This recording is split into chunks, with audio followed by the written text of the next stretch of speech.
Hello students, welcome to electronics academy YouTube channel. आज जो हम लोग स्टार्ट करने वाले हैं वो लॉजिक गेट्स का एमसीक्यू स्टार्ट करेंगे। क्योंकि हम लोगों ने लास्ट वीडियो में लॉजिक गेट्स जो चैप्टर था उसको एंड कर दिया था। क्योंकि एक वीडियो छोटा सा वीडियो बनाया था मैंने, क्योंकि उसमें बेसिकली अपने को सिर्फ लॉजिक गेट्स के बारे में स्टडी करना था। एंड लॉजिक गेट्स से जो क्वेश्चन पूछते हैं उसके बारे में मैंने वहां बताया कि देखो क्वेश्चन यहाँ से पूछते हैं, तो मैं वो बता दिया। अब उसका प्रैक्टिकल का बात आता है, मतलब किस तरीके से लॉजिक गेट्स से क्वेश्चन बनते हैं एंड क्या उसका फ्रेमिंग होता है क्वेश्चन का। तो मैं एक दो क्वेश्चन थोड़ा सा फ्रेमिंग बेस पे लिया हूँ, बाकी उसी बेस पे मैंने सारा एग्जांपल लेके चला हूँ, ताकि आपको प्रैक्टिस करना, क्योंकि ये जितना प्रैक्टिस करोगे लॉजिक गेट्स वाला क्वेश्चन उतना बेहतर आप बनोगे। ठीक है, logic gates, number system, Boolean algebra, ये तीन चैप्टर ऐसा चैप्टर जो मैथमेटिकल पार्ट होता है डिजिटल इलेक्ट्रॉनिक्स में। ठीक है ना, और ये तीन चैप्टर अगर आपने कमांड कर लिया तो आपने 70% डिजिटल इलेक्ट्रॉनिक्स पढ़ लिया, क्योंकि 70% क्वेश्चन यहीं से आता है। कोई भी एग्जाम उठा के देखो, 70% जो क्वेश्चन आएगा वो इन्हीं तीन चैप्टर से क्वेश्चन पूछेगा। बाकी अदर जो 30% होगा वो अदर सब्जेक्ट, जैसे सिक्वेंशियल सर्किट हो गया, फिर लॉजिकल सिक्वेंशियल हो गया, लॉजिकल हो गया, इस तरीके से कम्बिनेशन सर्किट हो गया, तो वो सब अदर अदर सब्जेक्ट से टॉपिक से क्वेश्चन पूछेंगे। लेकिन 70% क्वेश्चन इन तीन चैप्टर से ही पूछते हैं। ओके, तो ये तीन चैप्टर आपको पहले कमांड करना पड़ेगा ताकि आप 70% में आ जाओ, उसके बाद 30% आप बाद में कवर अप कर लोगे। ओके, चलो हम लोग स्टार्ट करते हैं लॉजिक गेट्स के बारे में। ये वीडियो जो है लास्ट वीडियो में हम लोगों ने लॉजिक गेट्स को कंप्लीट किया था, इसमें हम लोग इसका एमसीक्यू लगा है। ठीक है, देखते हैं सबसे पहला क्वेश्चन। देखो क्वेश्चन यहाँ पे दे रखा, पूछ रहा है कि the output Y of given the circuit. Given circuit, ये एक सर्किट दे रखा, बोला कि इसका आउटपुट क्या आएगा। अब आपको देखो, मैं पहला क्वेश्चन बताऊंगा, थोड़ा डीपली में बताऊंगा, डीप में बताऊंगा कि देखो किस तरीके से क्या क्या हो रहा है। फिर नेक्स्ट क्वेश्चन से हम लोग थोड़ा सा फास्ट चलेंगे, क्योंकि हमको क्वेश्चंस को सॉल्व करना है, तो हम सॉल्विंग मेथड से चलेंगे। ओके ना, अभी तो मैं एक तरह का डिटेल सॉल्यूशन दूंगा एंड उसके बाद सॉल्विंग मेथड भी बताऊंगा, लेकिन आपको बनाना कैसे, आपको बनाना शॉर्टकट मेथड से, एंड उसको कितने मतलब कितने स्मार्ट वे से उसको सॉल्व करके उसका आंसर ला सकते हो, आपको स्मार्ट वे में सॉल्व करना है। ठीक है, चलो देखो यहाँ पे अब आपको पहचानना, सबसे पहले आपको अगर सर्किट डायग्राम दे देगा, ये सर्किट्स दे रखा है, ये आपको पता होना चाहिए कि ये कौन सा गेट है, ये कौन सा गेट है आपके पास, ये अपना XOR गेट है ना, ये अपना XOR गेट है। सिमिलरली ये भी कौन सा गेट है, XOR गेट, एंड सिमिलरली ये कौन सा गेट है, XOR गेट है। तो सबसे पहले आपको तो पहचानने आना चाहिए कौन सा गेट क्या है। तो अगर XOR गेट है तो आपको उसका इक्वेशन मीन उसका एक्सप्रेशन याद होना चाहिए कि XOR गेट का एक्सप्रेशन क्या होता है। XOR गेट मीन क्या होता है, A XOR B होता है, एंड एक और इसका एक्सप्रेशन होता है A B bar plus A bar B, है ना, ये एक्सप्रेशन होता है। फिर देन इसका ट्रुथ टेबल पता होना चाहिए आपको, ट्रुथ टेबल क्या होता है। तो मैं वहां पे उतना डीपली नहीं जाऊंगा, क्योंकि ये सब सारा मैं बता दी हूँ, मैं डायरेक्टली यहाँ पे क्वेश्चंस पे हिट करूंगा। ओके ना, और आपको यहीं पर सॉल्व करते हुए आगे बढ़ते चलूंगा। तो जैसे आगे बढ़ोगे, या फिर ट्रुथ टेबल, चलो मैं यहाँ पे लिख दे रहा हूँ, एक्सॉर का ट्रुथ टेबल देख लो। एक्सॉर का ट्रुथ टेबल क्या होता है, मान लो दो इनपुट है, A एंड B इनपुट है। ओके ना, and output is equal to Y आ रहा है। तो जब इसका ट्रुथ टेबल बनाओगे ना, तो ट्रुथ टेबल देख लो, स्टार्टिंग पहले क्या लिख दो, 0 0 लिख दो, 0 1 1 0 एंड देन 1 1। ओके ना, ये अपना इनपुट्स होता है। जैसे इसका आउटपुट्स लिखोगे, तो जो इसमें आउटपुट्स पुट करोगे इस वाले टर्म में, तो अपने जो आएगा रिजल्ट, अगर सेम इनपुट रहता है तो 0 आता है, एंड बाकी डिफरेंट में अपना डिफरेंट इनपुट में हमारा आउटपुट जो आता है 1 आता है। मैं इस तरीके से याद कराया था आपको कि same input means 0 and different means 1 आएगा। ओके, यानी कि सेम मींस 0 और डिफरेंट मींस 1। ओके, ये अपना मैंने आउटपुट को याद करवाया था। चलो हम लोग बढ़ते हैं आगे एंड देखते हैं यहाँ पर थोड़ा सा यहाँ पे क्या रिजल्ट आएगा। अब देखो यहाँ पर एक तो डिफाइंड है कि x वैल्यू है और अदर भी क्या है, x वैल्यू, इन दोनों सेम है। देख फर्स्ट में देखो, फर्स्ट इनपुट हमारे पास क्या जा रहा है, x जा रहा है, मैं यहाँ से रेड से हाईलाइट कर रहा हूँ। फर्स्ट में हमारा इनपुट, पहला इनपुट x जा रहा है, फिर सेकंड इनपुट भी हमारा क्या x जा रहा है ना, x दोनों में जा रहा है। तो अगर सेम इनपुट जा रहा है तो रिजल्ट हमारा क्या आएगा, 0 आएगा। दैट्स कॉल्ड, यहाँ पे हमारा जो रिजल्ट होगा वो 0 होगा, है ना। देखो सेम इनपुट्स अगर है, या तो वो 0 रहे या फिर वो 1 रहेगा। दोनों केस में हमारा जो आउटपुट आएगा वो 0 आएगा। ठीक है ना, सेम इनपुट में 0 आउटपुट आता है इन एक्सऑर कंडीशन। अब सब जस्ट इसका उल्टा कर लो, एक्सऑर कंडीशन लूंगा, अगर एक्सऑर गेट लूंगा तो इसका 1 आता है। ओके ना, मैं उस पर नहीं जा रहा हूँ अभी। तो ये 0 हो गया। अब अगर ये एक टर्म 0 एंड एक टर्म क्या x जा रहा है ना, अगर एक टर्म 0 एंड एक टर्म x, यानी एक टर्म तो डिफाइंड है अपना, यानी एक टर्म क्या डिफाइंड है कि अपना एक टर्म 0 है ना। अगर एक टर्म में 0 है तो क्या होगा, एंड नेक्स्ट कुछ भी रहेगा तो अपना जो रिजल्ट आएगा वो 1 आएगा। तो यहाँ पे अपना 1 आ गया। ओके, तो देखो किस तरीके से सॉल्व करना, आपको इसी तरीके से क्वेश्चंस को सॉल्व करना। आप क्या करोगे, माइंड में कैलकुलेट करोगे, यहाँ पे आंसर को पुट करते चलोगे। ओके, ये 1 हो गया। फिर नेक्स्ट एक तो डिफाइंड 1 हो गया, एक दूसरा डिफाइंड नहीं है अपने पास। ठीक है, तो अगर इस तरीके से है तो क्या होगा, 1 1 दोनों का सेम है ना, x एंड x बार दोनों का सेम, 1 1 मींस क्या हो जाएगा अपने पास 0, तो ये अपना 0 हो जाएगा। ठीक है, तो देखो किस तरीके से आंसर को मैंने लाया। आंसर मैंने क्या किया, सबसे पहले स्टार्टिंग किया, ये एक्स, और मैं यहाँ पे लिख के बता दूं, डायरेक्टली देखो ना क्या सेम, अगर सेम इनपुट रहेगा तो आउटपुट 0 आएगा, अगर डिफरेंट इनपुट रहेगा तो आउटपुट हमारा 1 आएगा। ठीक है, ये कॉन्सेप्ट याद रखना एक्स और के कंडीशन में। इसलिए मैं आपको सबसे पहले गेट्स के बारे में स्टडी करके बताया था कि देखो गेट्स में क्या क्या आंसर आता है। ओके, तो ऑप्शन हमारा इसका बी हो जाएगा। ओके, चलो नेक्स्ट क्वेश्चन पे चलते हैं। क्वेश्चन नंबर 2 देखो, बाकी आप इसको प्रैक्टिस करोगे तो ऑटोमेटिक समझ में आते जाएगा। देखो क्वेश्चन नंबर 2 भी सेम ही क्वेश्चन है। कौन सा गेट है? एक्सऑर गेट है, यानी एक इनपुट डिफाइन है एंड सेम इनपुट ही दूसरे वाले इनपुट पे गया हुआ है ना, ये भी एक्स जा रहा है एंड इधर भी एक्स जा रहा है, इन दोनों इनपुट सेम है। तो अगर इनपुट सेम रहेगा तो आउटपुट क्या आएगा हमारे पास? 0 आएगा। Okay, input same, that's called output हमारा 0 होगा। अब जैसे आउटपुट 0 आएगा, दैट्स कॉल्ड हमारा फिर एक देखो, एक जा रहा है इधर से, एक्स जा रहा है एंड एक्स एंड 0, जो भी एक्स मान लो 1 है, लेकिन अगर एक्स बार रहता, अगर एक्स कॉम्प्लीमेंट रहता तो 1 होता, सॉरी 0 होता। लेकिन यहाँ पे एक्स है, उसको मान लो कुछ समय के लिए वो 1 है, तो 0 1 मींस क्या आउटपुट आना चाहिए? 1 आना चाहिए आउटपुट। ओके, तो 1 आउटपुट आ गया। अपने ट्रुथ टेबल देखा था एक्सऑर गेट का। ओके ना, फिर अभी 1 डिफाइंड हो गया, ये 1 इधर से जा रहा है ना, तो अगर सेम इनपुट जा रहा है, सेम इनपुट, ये भी तो 1 है ना, मान लो एक्स को मैं 1 माना, एक्स को मैंने 1 मान लिया एंड एक्स बार को मैंने 0 मान लिया। खुद से मैंने डिफाइन किया कि एक्स मींस 1 होना चाहिए, एक्स बार मींस 0 होना चाहिए। ओके, तो 1 1 सेम इनपुट जाएगा, आउटपुट में क्या रिजल्ट आएगा? 0 आएगा।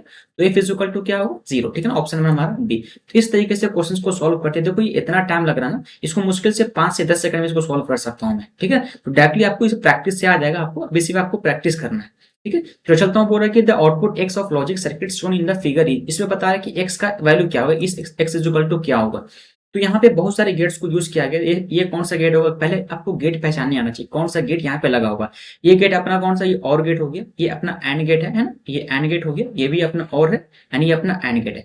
ठीक है, तो इसका खेला आना चाहिए। और मिस क्या होता है? अगर और गेट रहेगा तो क्या होता है? और मिस होता है ए प्लस बी होगा, है ना, इन्हें एडिशन करूंगा। और अगर एंड गेट रहेगा तो हम लोग डॉट लगाएंगे, that's called A dot B लगाते हैं। ओके ना, ए डॉट बी। इन्हें और के लिए एक्सप्रेशन क्या होता है? ए प्लस बी। एंड के लिए एक्सप्रेशन क्या होता है? A dot B. इसलिए मैं बताया था कि पहले लॉजिक गेट समझो। लॉजिक गेट से आपको लॉजिक गेट सिंपल से क्वेश्चन नहीं आएगा, क्वेश्चन आएगा यहाँ सॉल्व करने के लिए। ठीक है, चलो तो अब देखो, ये कोई नंबर, कोई अगर मान लो सपोज कोई एक नंबर 0 है, अगर नॉट गेट से पास कर दो, यहाँ पे एक नॉट गेट है, नॉट गेट पे इनपुट पे बी दे रखा है ना, इनपुट पे बी, यहाँ पे क्या जाएगा? बी बार बन जाएगा ना, तो एक ए एंड एक बी बार जा रहा है। अब ये दोनों और गेट से पास करा है। ये देखो मुझे समझाने में टाइम लग रहा है क्योंकि मैं यहाँ पे समझा रहा हूँ। ठीक है, तो यहाँ पर अगर ये बी बार से, ये और गेट से पास करेगा तो क्या होगा? ए प्लस बी बार हो जाएगा। ओके ना, यहाँ पर क्या रिजल्ट आएगा? ए प्लस बी बार आएगा। सिमिलरली यहाँ पे देखो, ये इनपुट सिमिलरली यहाँ पे जा रहा है एंड ये सी वाला इनपुट यहाँ पे जा रहा है, बी एंड सी डायरेक्टली जा रहा है और गेट में, दैट्स कॉल्ड यहाँ पे बी प्लस सी हो जाएगा। ओके, तो जब बी प्लस सी यहाँ पर ये हो गया, इसको मैं डायरेक्टली नीचे यहीं पर दो। ठीक है, चलो अभी एंड गेट का पास चलते हैं। एंड गेट में क्या इनपुट आ रहा है? एक एंड गेट में ये इनपुट आ रहा है, एक एंड गेट में ये इनपुट आ रहा है। ये दोनों क्या करेगा? दोनों का एंड परफॉर्म करेगा, एंड वाले ऑपरेशन परफॉर्म करेंगे। तो यहाँ पे मैं डायरेक्टली यहाँ पे लिख रहा हूँ। ठीक है ना, तो ए प्लस बी पे complement and of B plus C. Okay ना, ये दोनों इसका आउटपुट आएगा, इस एंड गेट का आउटपुट आएगा। ओके, इसको तो सॉल्व करो या फिर रहना दो इसी तरीके से। ओके, तो चलता हूँ। अब ये जो आउटपुट यहाँ पर आया, अब इधर से देखो ये सी, ये बी वाला पॉइंट इसके पास जा रहा है, यानी यहाँ पर क्या इनपुट आ रहा है? बी आ रहा है। ठीक है, ये कौन सा गेट है? एंड गेट है। तो यहाँ पे फिर output X is equal to क्या हो जाएगा? एक्स इज इक्वल टू यहाँ पे एक और एंड लगेगा यानी यहाँ पर आ जाएगा बी। ठीक है, अब इसको थोड़ा सा सॉल्व वगैरह करना है क्योंकि ऐसा डायरेक्टली आंसर नहीं दे रहा है, इसको थोड़ा सॉल्व करोगे। इसको सॉल्व करने का तरीका आप कहाँ पे सीखोगे? बूलियन अलजेब्रा में।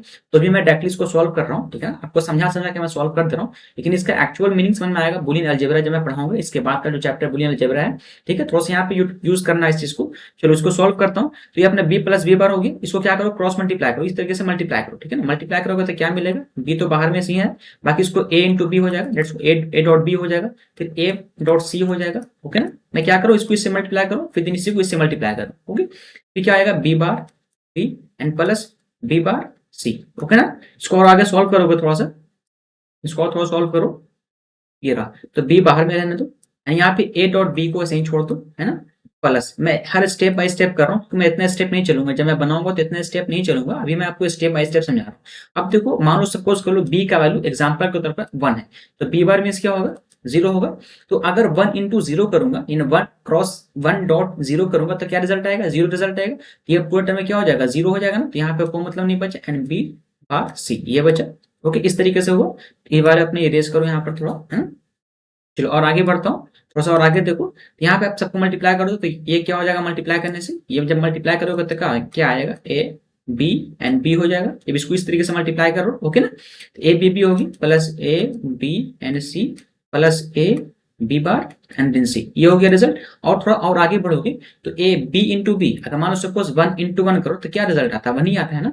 तो वही सेम ए बी हो जाएगा, okay, plus A B C plus ये क्या हो जाएगा यहाँ पर देखो कुछ छूट गया, ये बी है ना, ये बी रहेगा, ये बी, ओके। तो यहाँ पे क्या है, ये बी है, तो बी के मैंने क्या माना, बी को सपोज मैंने 1 मान ली, तो बी बार इजिकल टू क्या हो जाएगा, 0 हो जाएगा। तो B is equal to 1, B bar is equal to 0, दोनों को मल्टीप्लाई करोगे तो क्या रिजल्ट आएगा, 0 रिजल्ट आएगा।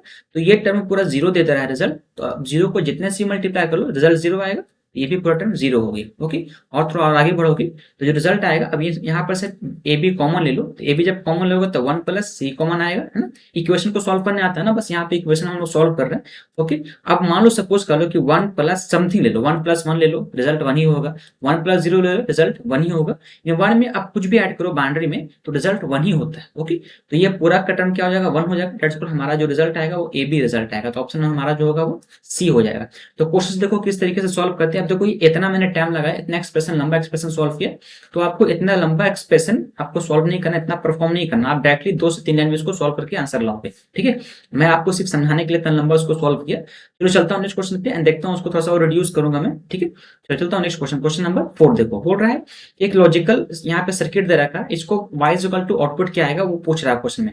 अब आपको यहाँ पे गेट पहचान आना चाहिए, कौन सा गेट है, ये एंड गेट है, ये भी एंड, ये नैंड गेट है, सॉरी ये नैंड गेट है, ये भी नैंड गेट है, ये भी नैंड गेट है एंड ये नॉर गेट है, सॉरी हाँ नॉर गेट है एंड ये भी नॉर गेट है, ओके। चलो थोड़ा सा यहाँ पे दिख दे रहा हूँ, तो मैं पहला आउटपुट यहाँ पे लिख रहा हूँ, ठीक है ना। ये आउटपुट मैं यहाँ पे लिख रहा हूँ, यहाँ पे क्या आउटपुट आएगा, आपको पता है कि नैंड गेट का आउटपुट क्या होता है, ए डॉट बी पे कॉम्प्लीमेंट होता है ना। तो ए डॉट बी पे कॉम्प्लीमेंट हो गया। सिमिलरली अगर इस वाले गेट का आउटपुट देखो तो इस वाले गेट का आउटपुट क्या आएगा, तो मैं यहीं पर आउटपुट लिख दे रहा हूँ। यहाँ पे देखो एक इनपुट जा रहा है बी बार जा रहा है, यहाँ पे देखो एक दे रखा है नॉट गेट, दैट्स कॉल्ड, इसका मतलब होता है बी बार, है ना। इसका मींस होता है बी बार एंड यहाँ से एक इनपुट जा रहा है इसका वाला आउटपुट, यानी पहला वाला, मान लो पहला गेट है, ये दूसरा गेट होगी, ये तीसरा गेट एंड ये चौथा गेट है ना, ये 5 नंबर का गेट। तो अब देखो 1 का जो आउटपुट निकल रहा है वो 2 के इनपुट्स में जा रहा है ना।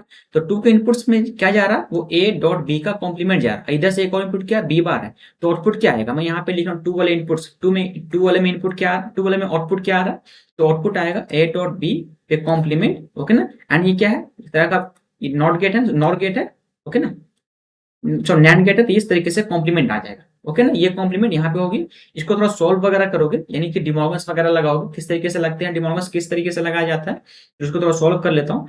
तो क्या होता है ना कि डिमॉर्गन्स लगाने का फॉर्मूला क्या होता है, मैं यहाँ पे लिख दे रहा हूँ कि अगर ए प्लस बी पे कॉम्प्लीमेंट दे रखा है, एग्जाम्पल के तौर पर अगर ए प्लस बी पे होल कॉम्प्लीमेंट दे रखा है, इसको जब इसको ओपन करोगे ना, तो ओपन करने से क्या होगा कि ए डॉट बी एंड दोनों पे अलग अलग इंडिविजुअल कॉम्प्लीमेंट आ जाता है, ठीक है ना। इन केस अगर ऐसा रहा, या फिर एक होता है अगर मान लो ए एंड बी पे होल कॉम्प्लीमेंट दे रखेगा, इसको जब ओपन करना रहेगा तो मैं क्या करूंगा कि A complement plus of B complement, ये इस तरीके से हम लोग, ये मॉर्गन डिमॉर्गन 2 फॉर्मूला होता है ना, 2 रूल्स होते हैं, 2 प्रिंसिपल होते हैं मॉर्गन डिमॉर्गन सॉल्व करने के लिए, एंड को और में डालने के लिए और को एंड में डालने के लिए 2 ऑपरेशंस परफॉर्म किए जाते हैं, एक मॉर्गन एक डिमॉर्गन, ओके। तो चलो यहाँ पर अगर मान लो सपोज इसको आप ए मान लो एंड इसको आप बी मान लो, इन दोनों को ओपन करोगे, थोड़ा सा ओपन करो तो क्या रिजल्ट आएगा। देखो मैं एक टर्म को तोड़ के बता रहा हूँ आपको, क्योंकि तोड़ के नहीं बताऊंगा तो आपको समझ में नहीं आएगा, ओके। यहाँ पे क्या रिजल्ट आएगा, तो ये हो जाएगा ए बी, ये कॉम्प्लीमेंट एक पहले से था, ऊपर से एक और कॉम्प्लीमेंट आएगा and plus of B complement एक पहले से था, ऊपर से एक और कॉम्प्लीमेंट आ जाएगा, ओके। तो ये क्या हो जाएगा, तो ए डॉट बी एंड ये प्लस बी हो जाएगा, ओके ना, ये होगी। अब यहाँ पे क्या करो आप, यहाँ पे ना बी कॉमन ले लो, बी कॉमन लेगा तो ए प्लस 1 होगा। अब 1 में आप जितना भी ऐड कर लो रिजल्ट क्या आने वाला है, 1 ही आने वाला, दैट्स कॉल्ड हमारा बी रिजल्ट आएगा, ओके। तो यहाँ पर जो रिजल्ट आएगा, इन 2 वाले के पास क्या रिजल्ट आएगा, 2 वाले के पास रिजल्ट आएगा बी, है ना, 2 वाले के पास बी रिजल्ट आ रहा है। चलो अब यहाँ से देखो बी कॉम्प्लीमेंट यहाँ पर जा रहा है ना, बी कॉम्प्लीमेंट यहाँ पर बी कॉम्प्लीमेंट जा रहा है, ओके। तो ये बी एंड बी कॉम्प्लीमेंट ये दोनों साथ में जा रहे हैं, इस तरीके से जा रहा है। तो यहाँ पे जो आउटपुट आएगा ना, दैट्स कॉल्ड 3 नंबर का जो आउटपुट होगा, 3 नंबर वाला आउटपुट मैं यहाँ पे लिख दे रहा हूँ, यहीं पे लिख रहा हूँ, ठीक है, 3 नंबर का आउटपुट। 3 नंबर का आउटपुट क्या आएगा, तो पहला क्या जा रहा है बी एंड देन क्या जा रहा है बी कॉम्प्लीमेंट जा रहा है, तो बी हो गया एंड डॉट बी कॉम्प्लीमेंट पे होल कॉम्प्लीमेंट, ये अपना आउटपुट जा रहा है, ठीक है। इस तरीके से अब इसको थोड़ा सॉल्व करोगे, तो सॉल्व करके देख लेता हूँ। इसको जब ओपन करोगे, थोड़ा ओपन करने से क्या होगा, इसको लिख सकते हो B complement plus of B complement पे डबल कॉम्प्लीमेंट, क्योंकि मैं इसको डिमॉर्गन से लगा के इसको तोड़ा, यानी एंड को और की फॉर्म में तोड़ा, तो क्या होगा कि यहाँ से क्या निकलेगा रिजल्ट, आगे बढ़ोगे तो बी कॉम्प्लीमेंट रहेगा प्लस ऑफ बी रहेगा, ओके ना। यानी कि 1 में से इसका मतलब समझो कि बी, मान लो अगर 1 है तो बी कॉम्प्लीमेंट क्या होगा, 0 होगा। 1 में से अगर कितना भी ऐड कर लो रिजल्ट क्या आने वाला है, 1 ही आने वाला है, इसलिए यहाँ पे हमारा बी होगा। बाकी इसका फॉर्मूला वगैरह होता है, तो इसको मैं किस तरीके से सॉल्व कर रहा हूँ, जैसे बी प्लस बी बार जो हो रहा है ना वो बी हो रहा है, क्यों हो रहा है, ये जब हम लोग अलजेब्रा पढ़ेंगे ना, बुलियन अलजेब्रा, तो वहां पे हम लोग सॉल्व करेंगे अच्छे तरीके से। अभी मैं इसको 0 1 के फॉर्म में आपको समझा रहा हूँ ताकि आप समझ सको, क्योंकि अभी आपने सिर्फ 0 1 फॉर्म में समझा है, ओके ना, अभी आपने बुलियन अलजेब्रा नहीं पढ़ा, इसलिए मैं आपको 0 1 के फॉर्म में समझा रहा हूँ, ठीक है। रिजल्ट जो आएगा वो 3 वाले रिजल्ट में क्या आएगा, बी आएगा। डेट्स कॉल यहाँ पे जो रिजल्ट हुआ वो बी हो गया है ना, ये अपना रिजल्ट क्या हो गया, बी हो गया, ठीक है। और आगे बढ़ते हैं, थोड़ा सा देखते हैं, ओके ना। ये अपना रिजल्ट क्या हो गया, बी हो गया। एंड ये वाला गेट्स के पास बचा ये गेट है ना, इसको अलग कलर से लिख लो। एंड यहाँ पे देखो ये गेट के पास एक सी आ रहा है, सी यहाँ पे आके बबल्स लगा है, देखो सी कॉम्प्लीमेंट है, इधर से एक आउटपुट आ रहा है बी वाला, ओके ना। तो यहाँ पर जो रिजल्ट आएगा वो होगा, देखो ये दोनों का एडिशन होगा ना, क्योंकि ये एक नॉर गेट है, नॉर गेट है, तो यहाँ पे रिजल्ट क्या होगा, यहाँ पे रिजल्ट होगा बी प्लस सी कॉम्प्लीमेंट पे होल कॉम्प्लीमेंट है ना, होल कॉम्प्लीमेंट। इसको जब ओपन करोगे तो ओपन कर देता हूँ यहाँ पर, क्या ओपन करने पे क्या रिजल्ट आएगा, ये सिंगल कॉम्प्लीमेंट है ना, ओके, सिंगल कॉम्प्लीमेंट है। इसको जब ओपन करोगे तो B complement dot of C complement पे कॉम्प्लीमेंट, ओके, तो B complement, okay, dot of C, okay, ये रिजल्ट आएगा अपना यहाँ पर।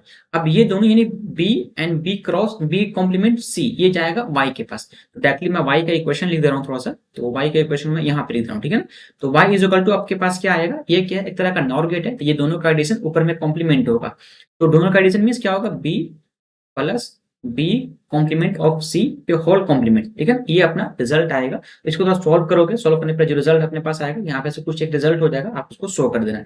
चलो कम कर लेता हूँ, तो बी कॉम्प्लीमेंट डॉट होगा and B cross B complement dot C पे होल कॉम्प्लीमेंट, ओके, तो ये बी कॉम्प्लीमेंट ही रहने देना, ओके ना। इसको तोड़ सकते हो, इसको तोड़ोगे तो B and plus of C complement, okay, इस तरीके से होगी।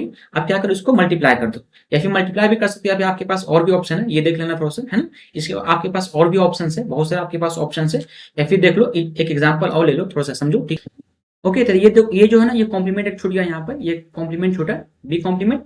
अब इसको जब सॉल्व करोगे, इसको जब मल्टीप्लाई करोगे, तो यहाँ पे क्या रिजल्ट आएगा, बी कॉम्प्लीमेंट बी हो गया plus B complement C complement. अब इसको इधर सॉल्व करके लिख रहा हूँ मैं यहाँ पे लिख रहा हूँ, ठीक है ना। देखो B complement B, that's called 1 into 0, 1 into 0 means 0 होता है, तो 0 plus B complement C complement, result क्या आएगा, बी कॉम्प्लीमेंट सी कॉम्प्लीमेंट। तो अपना ये रिजल्ट होगा, चाहे तो ये आंसर दे देगा क्वेश्चन में, या फिर इसका और ओपन कर सकते हो, अगर यहाँ पे डिमॉर्गन्स वगैरह लगाओगे तो क्या हो सकता है, इसको लिख सकते हो बी प्लस सी पे होल कॉम्प्लीमेंट, इसको लिख सकते हो ना। तो ये आंसर हो सकता है, इसका 2 आंसर होगा, ओके ना। यहाँ पे मैं लिख दे रहा हूँ, यहाँ पे साइड में लिख दे रहा हूँ बी प्लस सी कॉम्प्लीमेंट, एक ये आंसर हो सकता है, या फिर एक आंसर होगा बी कॉम्प्लीमेंट सी कॉम्प्लीमेंट, ठीक है। ये 2 आंसर होगा, इनमें से कोई ऑप्शन आंसर नहीं होगा। क्यों आंसर नहीं होगा, क्योंकि यहाँ पे कुछ ना कुछ क्वेश्चन में मिसप्रिंट किया है, उसके हिसाब से इसने आंसर दे दिया है। हमारे हिसाब से यहाँ पे उसने मिसप्रिंट किया, ये वाला है ना, ये टर्म ये नहीं रहेगा मे बी। अगर यहाँ पे ये डॉट नहीं रहता, नॉट गेट नहीं रहेगा, तो हमारा आंसर सेम आ जाएगा, ठीक है। इसका आंसर सी दे रहा, लेकिन आंसर सी नहीं होगा। क्यों, क्योंकि यहाँ पे अगर ये डॉट रहेगा, अगर यहाँ पे नॉट गेट रहेगा, तो अपना आंसर बी प्लस सी पे होल कॉम्प्लीमेंट होगा, या फिर बी कॉम्प्लीमेंट सी कॉम्प्लीमेंट होगा, ठीक है। तो ऑप्शन हमारा बी। अब देखो मेरा बताने का मेन मकसद क्या है, मैं ये बताना चाह रहा हूँ कि क्वेश्चन किस तरीके से पूछता है लॉजिक गेट्स पे, कि लॉजिक गेट्स आपको खेलना आना चाहिए, तो ये आपको खेल रहा है, ठीक है ना, आपको खेलना है इससे। ये क्वेश्चन तरीके, एक क्वेश्चन और ले लेता हूँ, लास्ट क्वेश्चन, ठीक है ना, इस बेसिस पे एक लास्ट क्वेश्चन और ले रहा हूँ, एंड इसके बाद हम लोग फिर एक तरह का अलग अलग पैटर्न पे चलेंगे, एंड आपको सिर्फ बताऊंगा किस तरीके से क्वेश्चन और पैटर्न फ्रेमिंग किया जाता है, ठीक है। चलो यहाँ पे देखो इस तरीके का गेट दे रखा है, अब आपको चलना है गेट्स पे। यहाँ पर देखो ये कौन सा गेट है, ये नैंड गेट है, ये भी नैंड गेट है, एंड ये और गेट है, नैंड गेट एंड देन ये और गेट, ओके। अब नैंड गेट में क्या, दोनों पे सेम इनपुट जा रहा है। अगर ये दोनों पे सेम इनपुट जा रहा है, तो मतलब कि कहीं ना कहीं नॉट गेट की तरह ट्रीट करेगा, नॉट गेट की तरह ये बिहेव करता है। आपको पता है नॉट गेट कुछ इसी तरीके से फॉर्म होता है। तो अगर मैं इसके इनपुट्स पे ए दे रहा हूँ, तो आउटपुट पे क्या आना चाहिए, ए बार आना चाहिए, तो हमारा ए कॉम्प्लीमेंट आएगा, ओके। सिमिलरली अगर यहाँ पे देखो तो यहाँ पे क्या आएगा, सी कॉम्प्लीमेंट आएगा। तो देखो आपके पास सारा आंसर शो हो रहा है, अब आपको दिखने लगा है, यहाँ पर ट्रांसपेरेंट हो गया, आपको दिखने लगा है। अब देखो ए एंड बी ये दोनों इनपुट इस पे जा रहा है, तो ये क्या एक तरह का नैंड गेट है, नैंड गेट से पास करेगा तो क्या होता है, ए डॉट बी पे होल कॉम्प्लीमेंट होगा, दैट्स को यहाँ पे जो आएगा ए डॉट बी पे होल कॉम्प्लीमेंट होगी। सिमिलरली यहाँ पे क्या आएगा, बी डॉट सी पे होल कॉम्प्लीमेंट, ओके। तो देखो सभी का इनपुट्स आ गया, अब ये तीनों इनपुट्स, अब ये देखो यहाँ पे आउटपुट्स क्या आएगा, यहाँ पे क्या है, ये दोनों इनपुट जो है ना वो और गेट से पास कर रहा है, और गेट मीन दोनों को ऐड करेगा, एडिशन करेगा, दैट्स कॉल्ड यहाँ पे ए डॉट बी पे complement plus of B dot C पे होल कॉम्प्लीमेंट, ये हो गया। अब जो अपना y का इक्वेशन आएगा ना, y का इक्वेशन ये जा रहा है इनपुट में, एंड बाकी इधर से इनपुट आ रहा है, ओके। तो y इज इक्वल टू क्या हो जाएगा, a complement plus of a dot B पे whole complement plus of b dot C पे whole complement plus of c complement, ठीक है ना। तो इस तरीके से आंसर आ जाएगा, कहीं पर ये आंसर हो गया, तो ऑप्शन नंबर देखो सी इससे मैच कर रहा है, ठीक है, तो ऑप्शन नंबर सी होगी। लेकिन इसमें और भी आंसर जो होंगे मैच करेंगे। ऑप्शन नंबर सी एक मैच करिए, और इसको अगर इसको सॉल्व करोगे ना तो और भी आंसर यहाँ पे मैच करेगा। कैसे मैच कर रहा है बता दे रहा हूँ, थोड़ा सा इसको सॉल्व करोगे, इसको थोड़ा सा ओपन करोगे। इसको ओपन करने से क्या होगा, ये ए कॉम्प्लीमेंट प्लस ऑफ, इसको तोड़ोगे दिमाग से लगाओगे तो A complement plus of B complement plus of, इसको क्या करोगे B complement plus of C complement, इस वाले टर्म को and plus of C complement. आपको पता है कि किसी वर्ड्स को मैं अगर मान लो 1+1 लिखा तो 1 ही होगा ना, अगर 0+0 लिखा तो 1 0 लिख सकता हूँ। तो सिमिलरली वही काम करना है मुझे, यहाँ पे A complement B complement plus of C complement. देखो ए मिलके ए बना दिए, बी मिलके बी बना दिए, सी मिलके सी बना दिए, सी कॉम्प्लीमेंट। ऑप्शन हमारा बी भी होगा। इसमें मल्टी ऑप्शन है, कहीं कहीं गेट वगैरह क्वेश्चन में ऐसा क्वेश्चन पूछता है, मल्टी क्वेश्चन पूछ देता है, मल्टी ऑप्शन वाले क्वेश्चन पूछ देंगे, ठीक है ना, एक और एक से अधिक ज्यादा आंसर सही होता है। इसमें एक और आंसर होगा, इसमें ऑप्शन नंबर डी भी आंसर होगा, ठीक है ना, ऑप्शन नंबर डी भी रहेगा। तो इस तरीके से हम लोग इसको सॉल्व करते हैं, ये हमारा सॉल्विंग का मेथड हो गया, ठीक है। तो ये इस तरीके से क्वेश्चन को सॉल्व करना बुलियन अलजेब्रा का, जो बुलियन लॉजिक गेट्स का जो क्वेश्चन आएगा कुछ इसी तरीके से आएगा क्वेश्चन। अब चलो एक टॉपिक में ले लेता हूँ, एक थोड़ा सा क्वेश्चन और होता है, यहाँ तक तो क्वेश्चन ये एंड होगा, इससे ज्यादा टफ मैं नहीं समझता कि इससे ज्यादा पूछेगा। लेकिन अगर पूछेगा तो मैं जब इसका एमसीक्यू सीरीज लाऊंगा तो वहां पे हम लोग सॉल्व कर देंगे। अब देखो कुछ पैटर्न होता है, कभी कभी इसमें एक पैटर्न ऐड कर देगा, क्वेश्चन पूछ देगा हाउ मनी, क्वेश्चन ये पूछेगा how many NAND gate are required to implement NOR gate, है ना, इस तरीके से क्वेश्चन पूछेगा नॉर गेट। तो क्वेश्चन कुछ यहां से पूछेगा, तो आपको पता ना, मैं ये सारा क्वेश्चन का जवाब, इसका जो आंसर है मैं आपकी इसी पिछले वाली वीडियो में दे चुका हूँ कि कितने NAND गेट्स लगेंगे मुझे नॉर गेट को बनाने के लिए, है ना, मैं इसका आंसर दे चुका हूँ। फिर पूछ देगा how many NOR gates to implement a NAND gate, इस तरीके से उल्टा क्वेश्चन कर लेगा, रिवर्स क्वेश्चन करेगा। तो यही क्वेश्चन का बस खेला है, आपने जो पढ़ा बस उसी को बस इंप्लीमेंट करना है, खेला उसको खेलते रहना, ओके। तो ये मैं इसी वीडियो को यहीं पे एंड करता हूँ, क्योंकि क्वेश्चन इसमें ज्यादा करने से कोई फायदा नहीं है, वीडियो बेकार लंबा करने से कोई फायदा नहीं है। आपको मैं सिर्फ एक प्रैक्टिकल नॉलेज दे रहा था कि देखो क्वेश्चन का कहाँ से फॉर्मेशन होता है एंड कैसे फॉर्म करता है क्वेश्चन को, कहाँ से क्वेश्चन पूछेगा। तो पहला टाइप का क्वेश्चन क्या रहेगा कि कितने नंबर ऑफ NAND गेट्स लगेंगे, कितने नंबर ऑफ नॉर गेट्स लगेंगे। मान लो क्वेश्चन पूछ दिया कि और गेट को बनाने के लिए कितने नंबर ऑफ NAND गेट चाहिए, है कितने नंबर ऑफ NAND गेट चाहिए। तो आपको पता है, मैं बता दी और गेट मींस क्या होता है, ए प्लस बी होता है ना, और गेट मींस ए प्लस बी होता है। और NAND गेट का इक्वेशन आपको पता है कि NAND गेट क्या होता है, ए डॉट बी होता है ना, ए डॉट बी पे कॉम्प्लीमेंट होता है। तो मुझे अगर इस फॉर्म में लाना होगा तो इसको कहीं ना कहीं मुझे, यानी ए प्लस बी को मुझे ए डॉट बी के फॉर्म में कन्वर्ट करना पड़ेगा। तो मैं यहाँ पे डिमॉर्गस लगा रहा था, आपको याद होगा वो लास्ट वाले वीडियो का पूरा कहानी। तो इस तरीके से हम लोग सॉल्व करते हैं। तो देखो how many NAND gates to represent to, या फिर to implement a NAND gate, या फिर to represent a AND gate, ये ऐसा क्वेश्चन पूछेगा, आपको फ्रेमिंग करेगा। तो वीडियो को मैं यहीं पेंड कर रहा हूँ, ठीक है ना। फिर मिलेंगे नेक्स्ट वीडियो में। नेक्स्ट टॉपिक हमारा जो स्टार्ट होगा वो बुलियन अलजेब्रा होगा। यहाँ तक हमारा पूरा वीडियो लॉजिक गेट्स का क्वेश्चन तो मैंने कंप्लीट करा दिया। अगर कोई डाउट रहेगा फिर भी तो मुझे आप कमेंट करो, मैं उसका रिस्पॉन्स करके सोचूंगा कि मैं चाहूंगा कि आप पूरा डाउट्स को क्लियर कर सकूं, ठीक है। फिर मिलेंगे नेक्स्ट वीडियो में, थैंक यू।